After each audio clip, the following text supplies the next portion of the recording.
Isang magandang umaga po sa ating lahat. Narito ang latest na weather update niyo araw ng Wednesday, March 12, 2025.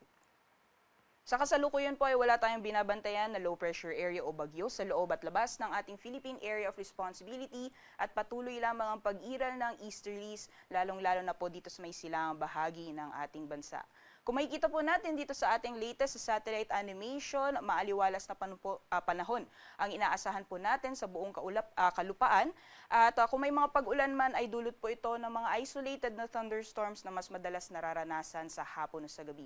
Sa mga susunod na araw, dahil wala din po tayong inaasahan na LPA o bagyo na posible pong makaapekto sa anumang bahagi ng ating bansa for this week, ay asahan po natin ang generally fair weather conditions. Magpapatuloy po yan sa malaking bahagi po ng ating kapuluan. So may ilagay naman po ng panahon ngayong araw dito po sa Luzon. Gaya po ng nakita natin sa ating latest satellite animation, ay asahan po natin ang maaliwalas na panahon sa malaking bahagi ng Luzon area. Kung may mga pag-ulan man, ay dulot po ito ng mga thunderstorms o mga biglaan at panandali ang pagbuhos ng ulan na mas madalas pong nararanasan sa hapon o sa gabi. Temperature forecast naman po para sa mga piling syudad dito po sa Luzon. For Lawag, ang agwat ng temperatura ay maglalaro mula 25 hanggang 33 degrees Celsius, 33 degrees Celsius maximum temperatures din para sa Tuguegarao.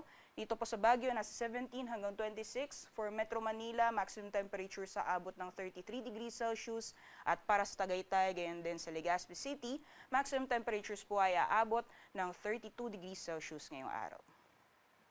So magiging lagay naman po ng panahon for Palawan area, gayon din makakaranas din po tayo ng maaliwalas na panahon at may mga chance lamang ng mga isolated na thunderstorms, especially pagdating sa hapon o sa gabi. Agwat naman po ng temperatura para sa Puerto Princesa, pati na rin po sa Kalayaan Islands. For Puerto Princesa, maximum temperatures po natin naabot ng 32 degrees Celsius at 26 to 33 degrees Celsius naman para sa Kalayaan Islands. Meanwhile, for Visayas, generally fair weather conditions din po inaasahan natin ngayong araw, although higher chances po ng thunderstorms posible pong maranasan for today dyan po sa may eastern summer. Otherwise, mainit na panahon po inaasahan natin at kung may mga pagulan man ay panandalian lamang po ito na mga thunderstorms. Agwat po ng temperatura or range of temperatures po for Iloilo, maglalaro mula 25 hanggang 32 degrees Celsius, as well as for Metro Cebu, maximum temperatures for Metro Cebu, pati na rin sa Tacloban, aabot ng 32 degrees Celsius. Meanwhile, for Mindanao area ay expected din po natin ang maaliwalas na panahon. Medyo mainit po lalong-lalo na pagdating ng tanghali at may mga posibilidad din na mga isolated na mga pag-ulan dulot ng mga thunderstorms.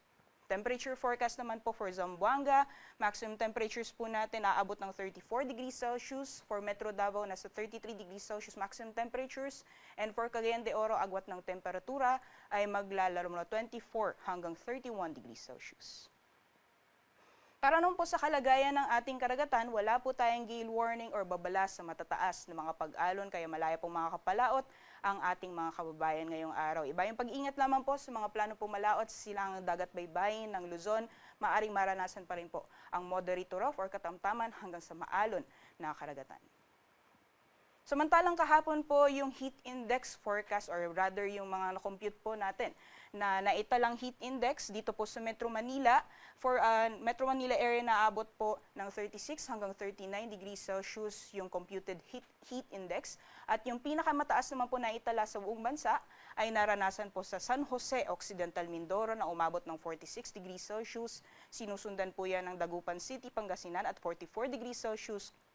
At dito din sa Virac, Catanduanes na umabot ng 43 degrees Celsius. Meanwhile, ngayong araw, yung forecast po natin na heat index amounts or values for Metro Manila po ay maaaring umabot ng 38 hanggang 40 degrees Celsius, mas mataas po kumpara kahapon.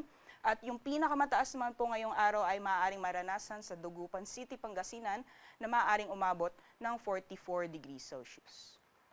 Sunrise natin po ngayong umaga ay 6:06 a.m. Sunset naman po natin at 6:06 p.m.